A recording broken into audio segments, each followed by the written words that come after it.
நான் கார்த்திக். ரொம்ப நாளைக்கு அப்புறம் பவித்ரா ஆஃபீஸ்க்கு வரா. நான் ஒரு சாஃப்ட்வேர் கம்பெனியில் வேலை செய்கிறேன்.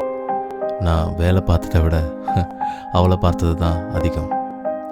என்னையே எனக்கு ரொம்ப பிடிக்கிறதுக்கு காரணம் பவித்ரா. அவளை பார்க்க பார்க்க எனக்குள்ளே இருந்த காதல் அதிகமாச்சு. என்னைக்கு என் காதலை சொல்ல நினைச்சேனோ அந்த நாள்லேருந்து அவள் ஆஃபீஸ்க்கு வரல. என்ன ஆச்சுன்னு தெரியல. ரொம்ப குழப்பமாக இருந்துச்சு. நான் என்ன பண்ணுறேன், எங்கே போகிறேன்னு எனக்கு தெரியல. கொஞ்சம் கொஞ்சமாக நான் செத்துக்கிட்டு இருக்கேன். அப்போது எனக்கு ஒரு ஃபோன் கால் வந்துச்சு. உயிரை வைத்தேன். சொல்லுடா ஜெய், சொல்லு. எங்கடா, எங்கே பார்த்த? சங்கர் நர்சிங் ஹோமா? எங்கே இருக்கு? பெரும்பாக்கம். மச்சி, நிஜமாக தான் சொல்கிறியா? பவித்ரா தானே அது? சரி, நீ அங்கேயே இரு, நான் இதை வந்துடுறேன். அன்னைக்கு பவித்ராவை பார்க்க ஹாஸ்பிட்டல் போனேன். ஆனால் என்னால் பார்க்க முடியல. அப்போது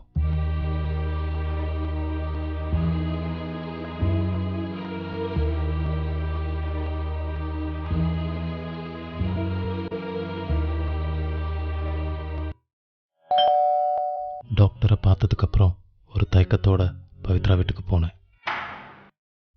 யாரு? நான் கார்த்திக். வாங்க தம்பி, உள்ளே வாங்க. Thank you sir.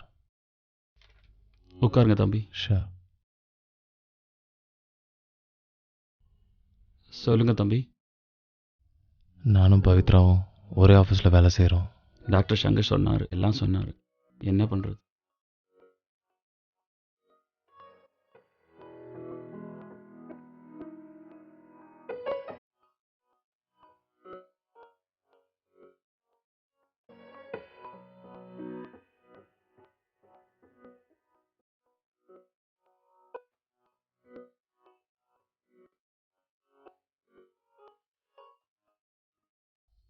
பவித்ரா, எப்படி இருக்க?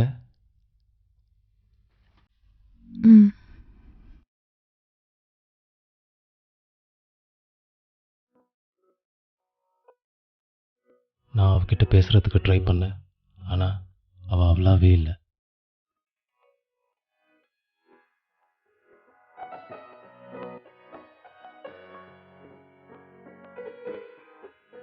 பவித்ராவோட அப்பா ரொம்ப வருத்தப்பட்டு பேசினார்.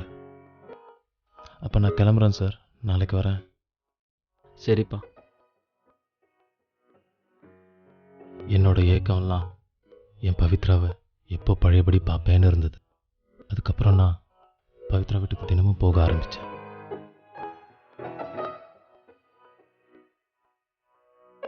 நான் அவள் வீட்டில் ஒருத்தனாவே ஆயிட்டேன்.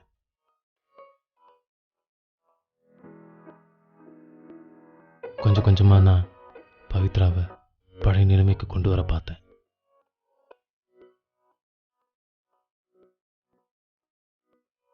என்னால் முடிஞ்ச வரைக்கும் அவ கூட டைம் ஸ்பெண்ட் பண்ணேன்.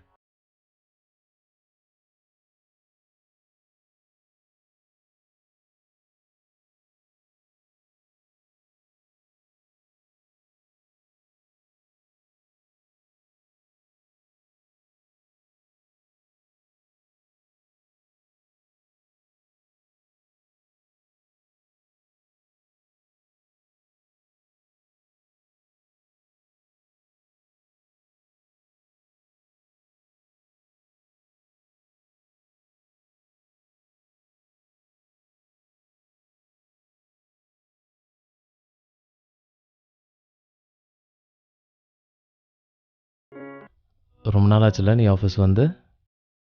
ஹெச்ஆர்ட்டெல்லாம் பேசியாச்சு. மண்டே வந்து ஜாயின் பண்ண சொல்லிட்டாங்க. வந்துடுவேல்ல? சரி.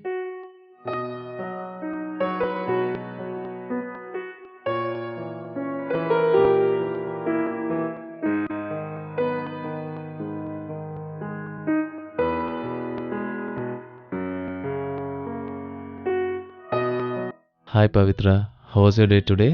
பரவாயில்ல, நல்லா போச்சு. ரொம்ப நாளாக உங்ககிட்ட ஒன்று சொல்லணும்னு நினச்சிட்டு இருந்தேன். அது எப்படி சொல்கிறதுனே தெரியல. I sent you text message. நீ தியான்னு கூட எனக்கு தெரியல. அதுக்கு முன்னாடி நான் ஒன்று சொல்லணும். சொல்லு. அன்னைக்கு எனக்கு என்ன நடந்ததுன்னு உனக்கு தெரிஞ்சுக்க வேண்டாமா? ஃப்ரெண்டோட ரிசப்ஷன் முடிஞ்சு வீட்டுக்கு போயிட்டு இருக்கும்போது என் பைக் நடு வழியில் நின்று போச்சு. நான் என்ன பண்ணுறதுன்னு தெரியாமல் முழிச்சிட்டு இருந்தேன். அப்போது அந்த வழியாக வந்த 2 பேர் எனக்கு ஹெல்ப் பண்ண வந்தாங்க. அப்போது திடீர்னு பின்னாடிலேருந்து யாரோ என் தலையில் அடித்தாங்க. நான் மயங்கி விழுந்துட்டேன். முழிச்சு பார்க்கும்போது நான் ஹாஸ்பிட்டலில் இருந்தேன். அதுக்கப்புறம் நீ கன்சல்ட் பண்ண டாக்டர் என்னோட ஃப்ரெண்டு தான். உனக்கு நடந்த செக்ஷுவல் ஹராஸ்மெண்ட் பற்றி என்கிட்ட சொன்னார். இதெல்லாம் தெரிஞ்சும் நீ என்னை விரும்பணுமா? அன்னைக்கு நடந்தது, அதில் உன் தப்பு எதுவும் இல்லை. இனி உன் லைஃப்பில் எது நடந்தாலும் அது சந்தோஷமாகவே இருக்கும். அந்த சந்தோஷத்தில் நானும் உன் கூடவே இருப்பேன்.